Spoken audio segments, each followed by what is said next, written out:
Evidentemente se han hecho pronósticos de cómo evolucionará la situación de obesidad. Si la obesidad continuara expandiéndose al ritmo actual, el 50% de la población adulta sería obesa en el año 2030.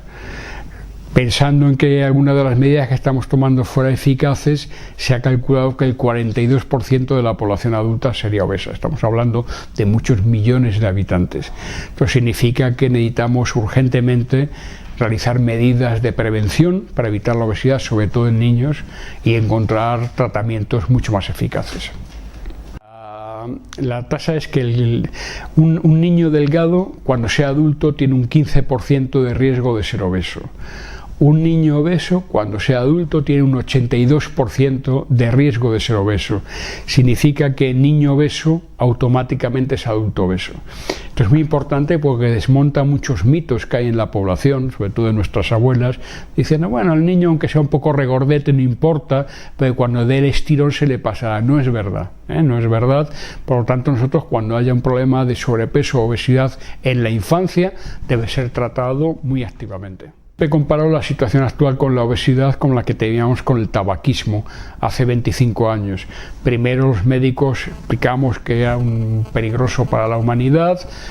Al principio la población lo veía con recelo, luego la población se convenció que el tabaco era peligroso, pero el uso era tan extendido y los intereses tan amplios que solamente cuando las autoridades sanitarias han tomado medidas, por ejemplo, prohibición de fumar en espacios públicos o en lugares públicos, impuestos sobre el tabaco, solamente en ese momento se empezó a atajar la epidemia.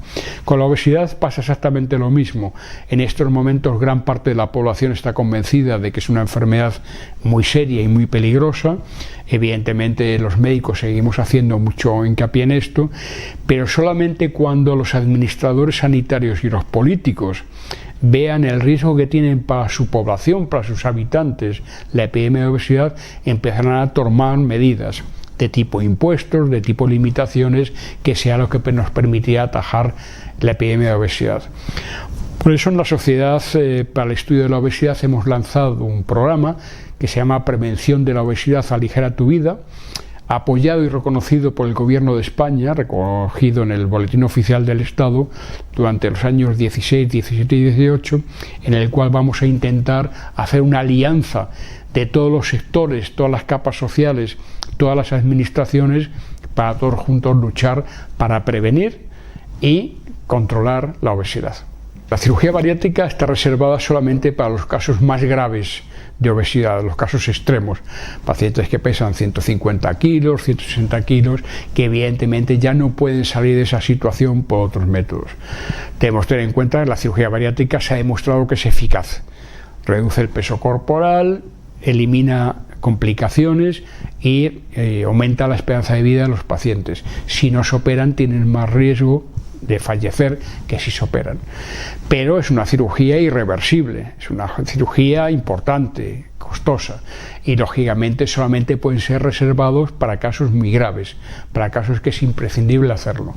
Para tratar la epidemia de obesidad, estamos hablando de millones de habitantes, no podemos recurrir a ningún tipo de cirugía, tenemos que encontrar fármacos eficaces para el tratamiento y sobre todo tenemos que conseguir que la administración sanitaria los financie, como financia los fármacos contra la diabetes, contra la hipertensión, contra la hepatitis C, etc. Solamente en este momento empezaremos a controlar la epidemia. Nunca en la historia ha financiado ningún fármaco para el tratamiento de la obesidad en España, y es por una idea errónea de la administración sanitaria que cree que el problema de la obesidad es un problema de la voluntad del paciente, y eso es mentira. Nadie sabe por qué hay una epidemia de obesidad. Es cierto que los alimentos, la ingesta de alimentos y el ejercicio son factores fundamentales, pero eso también existía hace 20 años y no teníamos la epidemia. Nadie sabe por qué en el norte de Norteamérica, de Estados Unidos, hay menos obesos que en el sur. ¿Por qué en el norte de China hay menos obesos que en el sur, con alimentaciones muy similares? Por tanto, la explicación está tan simple de que la obesidad es un problema de comer mucho y ejercitarse y tener poca actividad física, no sirve. No sabemos por qué ocurre la epidemia de obesidad. Pero lo que sí sabemos es que cuando la enfermedad ya afecta a un individuo, esta persona no puede salir por sí sola de la situación de obesidad, sobre todo cuando la obesidad ya es muy extrema. Entonces se necesitan fármacos y la sociedad, el sistema sanitario español, igual que trata todo el resto de las enfermedades, debe tratar también activamente y reembolsar los fármacos contra la obesidad. Bueno, he comentado la irisina, que es una hormona importante, he comentado también como novedad los ácidos biliares, que se comportan como unos reguladores del apetito y del peso corporal importante, y entonces sobre todo son todavía productos y moléculas cuya eficacia para el tratamiento de la obesidad está todavía por demostrarse.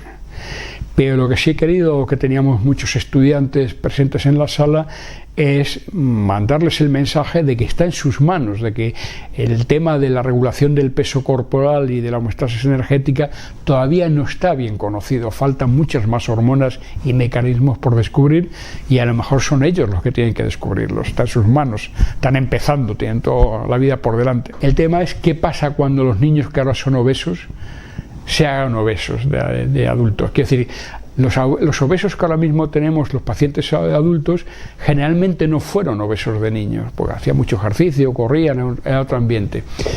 Nos vamos a encontrar por primera vez en la historia de la humanidad con una población de niños obesos que se hacen obesos adultos, y entonces han estado más tiempo expuestos a la enfermedad. Es como el tabaquismo, no es lo mismo fumar 2 años que fumar 20. La exposición a la enfermedad es mucho más negativa. Cuando esta población infantil se haga adulto y se junte con los adultos que ya son obesos, vamos a tener una situación incontrolable. Si la obesidad sigue creciendo, no en la situación actual que ya realmente nos está desbordando, pero si sigue creciendo sin atajarse, puede terminar destruyendo un sistema sanitario como el español, universal, público y prácticamente gratuito, porque no habrá recursos para atender a todos los pacientes diabéticos, todos los pacientes con infarto de miocardio que sean provocados por la obesidad.